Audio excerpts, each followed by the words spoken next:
Në orën 16:30, orari zyrtar në fakt I lajmëruar se në Maqedoninë e Veriut do të mbahet protesta radhës e dyta e studentëve atje pas shumë kërkesave, por ajo e provimit të drejtësisë në gjuhën shqipe. Kam tani në një lidhje të drejtë për drejtë nga Maqedonia e Veriut, nga ura e Gurit, atje ku do të mbahet edhe protesta, analistin gazetarin atje Nexhmedin Shajqiri. Zoti Shajqiri, përshëndetje, faleminderit shumë për kohën tuaj. Faleminderit edhe për ftesën. Pra, siç thatë edhe ju, këtu po vetëm ka filluar të mblidhen studentët e të gjitha trevave, themi edhe shqiptare, pasi përveç qyteteve të Maqedonisë së Veriut, ku studentë nga të gjitha qytetet kanë vërshullar Shkupin për të mbajtur protestën, për të kërkuar të drejtën e tyre për të dhënë provimin e jurisprudencës edhe në gjuhën shqipe. Paraprakisht arritën edhe studentët nga Kosova për t'i dhënë përkraje studentëve tanë të Maqedonisë së Veriut, dhe ata, si që deklaruan edhe vetë, kanë ardhur në mënyrë paqësore për të marrë pjesë në një protestë paqësore, të pyetur nga gazetarët se nëse kanë pasur edhe probleme gjatë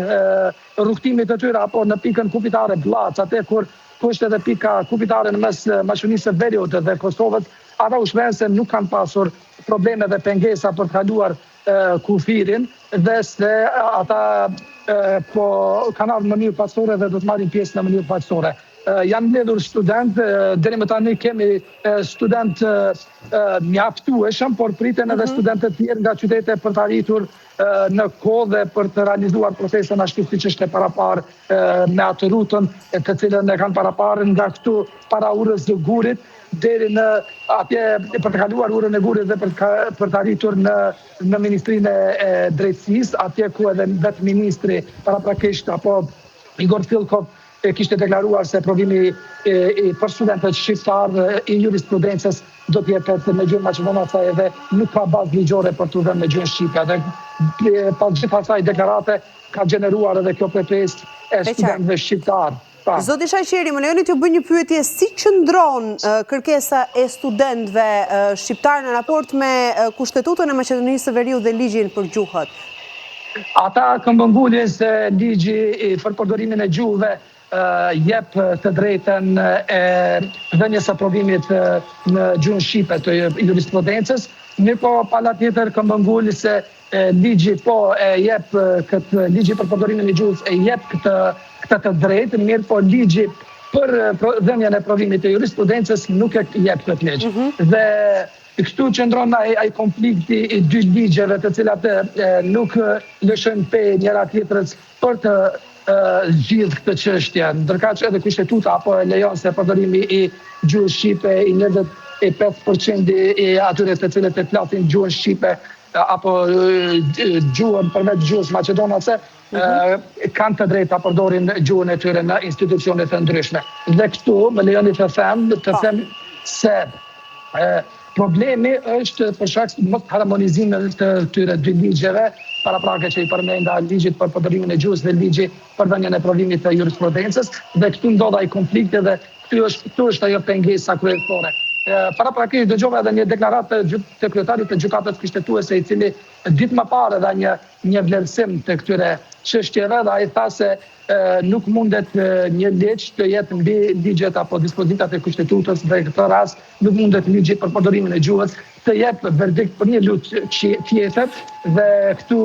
do të është edhe ai konflikti tjetër. Patjetër duhet ndrohet edhe kushtetuta, harmonizohet edhe ligji dhe shpresoj që të zgjidhet kjo çështje. Zoti Shajqiri, mos lejimi I të realizohet provimit në gjuhën shqipe, a mund të konsiderohet si një shkelje e të drejtave gjuhësore, e garantuar kjo me ligj? Po, për mua është realisht shkelje e kushtetutës paraprakisht, një e cila garanton apo përdorimin e gjuhës shqipe të pjesës të komunitetit 25% si që jemi ne këtu në Maqedoninë e Veriut dhe sigurisht edhe shkel ligjin për përdorimin e gjuhës, e cila garanton përdorimin e gjuhës në të gjitha instancat e shtetit. Dhe këtu mund të themi se shkelet apo ligji tjetër I cili parashë ligji për prodhimin e jurisprudencës parashë që ligji mos provimi mos jepet edhe në gjuhën shqipe përveç në gjuhën maqedone.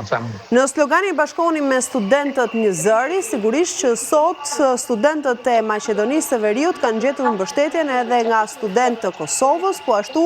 edhe të Shqipërisë. Përgjatë ditës së sotme ka patur shumë informacione dhe lajme se studentët e Kosovës janë ndaluar në kufi duke mos lejuar që të kalojnë kufirin në drejtim të Maqedonisë së Veriut. Më pas ka patur një tjetër informacion që po ashtu një situatë e ngjashme ka ndodhur me studentët shqiptarë. Si qëndron e vërteta, zoti Shaqiri? Atëherë,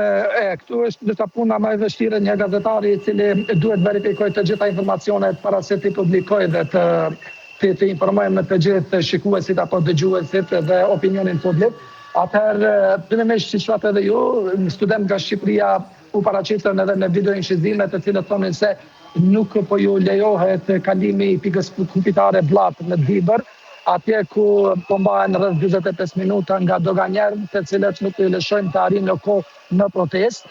Dhe ne këtë informacion realisht e morëm pasi mund ta themi si informacioni dhënë nga organizatorët e protestës nga ana e Shqipërisë. Mirë po më pas doli një informacion tjetër nga zyrtar të doganës në Maqedoni, i cili dha edhe një video incizim ku po tregonte autobus të cilët po kalonin kufirin pa pengesa në pjesën e Maqedonisë për të arritur studentët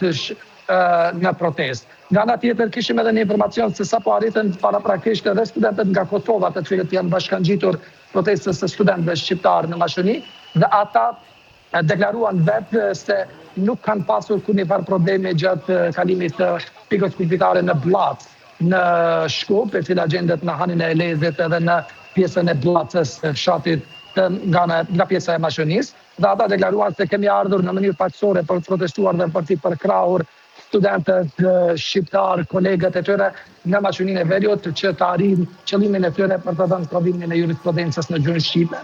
Ndërsa dhe kjo verifikon faktin se ndoshta fillimisht në Shqipëri ka pasur problem derisa apo studentët thanë se ka pasur edhe minoren në autobus dhe për këtë shkak është ndaluar një autobus për të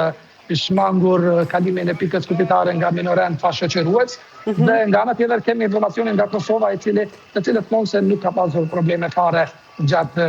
kalimit të pikës kufitare. Zoti Shaqiri, kjo çështje mund të jetë një çështje që në një farë forme mund të ndikojë në marrëdhëniet ndëretnike brenda Maqedonisë së Veriut? Dhe pastaj në procesin e integrimit të saj në Bashkimin Evropian? Po, sigurisht që po, realisht apo se të gjitha dispozitat të cilat dalin nga integrimi apo i Maqedonisë apo kandidatura e Maqedonisë për të antarësuar në Bashkimin Evropian dalin dhe nga pikpamja e të drejtave të qytetarëve. Dhe në këtë rast realisht po shkelen të drejtat e qytetarëve dhe studentëve shqiptarë për të dhënë një provim në gjuhën shqipe. Dhe kjo sigurisht që besoj që do të notohet edhe në raportet e fundit të Bashkimit Evropian për progresin e Maqedonisë së Veriut, i cili mund edhe seriozisht mund ta themi se kanë ngjetur mjaftueshëm krahasim me shtetet si Malizi dhe Maqedoni dhe Shqipëria për shkak të problemit apo kundestues me Bullgarinë që ka Maqedonia dhe e Veriut. Dhe kur jemi tek gjuha e maqedonasve, këtë nuk e kuptoj nga pala maqedonase pse këmbëngulin kaq shumë për të ndaluar përdorimin e gjuhës shqipe dhe për të përdorur shqiptarët gjuhën shqipe, kur ata e përjetojnë ndoshta lëkurën e tyre kontestimin e bullgarëve për gjuhën e tyre. Dhe ndoshta ata më së miri duhet të kuptojnë shqiptarët në Maqedoninë e Veriut se pse kërkojnë ata përdorimin e gjuhës shqipe. Besoni se do të ketë një dritë jeshile pas këtyre protestave dhe reagimeve të studentëve atje? Besoj që po, pasi paraprakisht kishim një takim të krerëve të dy bashkë kryetarëve të Partisë tani politike Vlen, të cilët u takuan me kryeministrin Mickovski dhe apo diskutuan për të zgjidhur së shpejti problemin me provimin e jurisprudencës në gjuhën shqipe, dhe siç tha edhe zëvendës kryeministri paraprakisht në foltore në Kuvendet, ai vetë garantoi se do të realizohet dhënia e provimit të jurisprudencës në gjuhën shqipe për të gjithë studentët, por edhe të provimeve tjera të cilat kemi edhe provime tjera të cilat duhet jepen në gjuhën shqipe, si provimi ndoshta edhe për kryes gjyqësor, të cilët jepet edhe në gjuhën maqedonase dhe nuk jepet në gjuhën shqipe. Provime tjera për profile të ndryshme të punësimeve, për shembull këtu duhet japësh edhe provim shtetëror apo për të punuar edhe si